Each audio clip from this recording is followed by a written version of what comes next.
Definite గా తప్పేం లేదు. నా బాధ్యత కాంగ్రెస్ అధ్యక్షుడు, నా బాధ్యత. ఇవాళ జూబ్లీస్ లో ఉప ఎన్నిక జరుగుతుంది. మా అభ్యర్థి గెలవాల్సిన అవసరం ఉన్నది. నియోజకవర్గం అభివృద్ధి చెందాల్సిన అవసరం ఉంది. మిగతా నియోజకవర్గాల జూబ్లీస్ లో అద్దంలా మారాల్సిన అవసరం ఉన్నది. డెఫినెట్ గా చేద్దాం. ప్రచారం చేసుకుంటున్నాం. మా అభ్యర్థి స్థానికుడు, మిగతా వాళ్ళంతా స్థానికేద్దాం. గోపీనాథ్ కుటుంబంలో ఏమేం చేయాలో చూస్తా ఉన్నాం.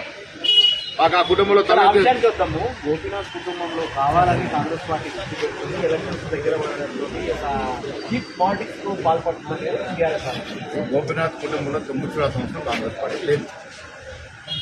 నాకు కూడా ఈ 4 రోజులు 5 రోజుల ముందే తెలిసింది గోపీనాథ్ గారికి మొదటి భార్య ఉందని, ఆవిడకు విడాకులు కాలేదని, ఆవిడకు కొడుకున్నాడని.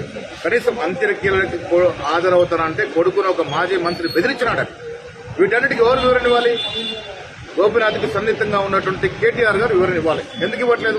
ఆ వయసులో ఒక తల్లి ఆఫీసులకు తిరుగుతూ ఉంటే కన్న కొడుకుని పేగుబంధం తెలుసుకుని కన్న కొడుకును చూడాలని వస్తే చూడని లేదంటే దానికి ఎవరు జవాబు చెప్పాలి ఇవ్వాలి? ఇప్పుడు వాస్తవం కదా, బయటకు వచ్చినాయి కదా. వీటన్నిటికీ వివరణ ఎవరు ఇవ్వాలి? గోపీనాథ్ చనిపోయాడు. గోపీనాథ్కి సన్నిహితంగా ఉన్నటువంటి కేటీఆర్ వివరణ ఇవ్వాలి. ఎందుకు 2 రోజులు చనిపోయిన బాడీని ఉంచారో ఆ తల్లి అడుగుతా ఉంది.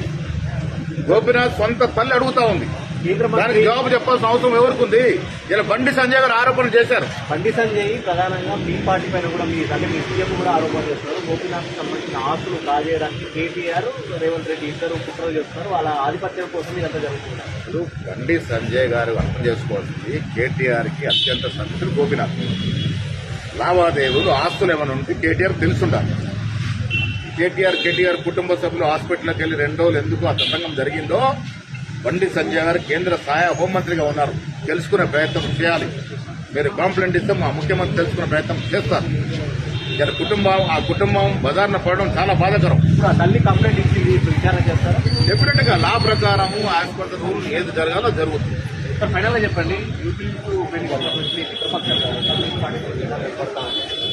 ప్రచారం చేస్తారు.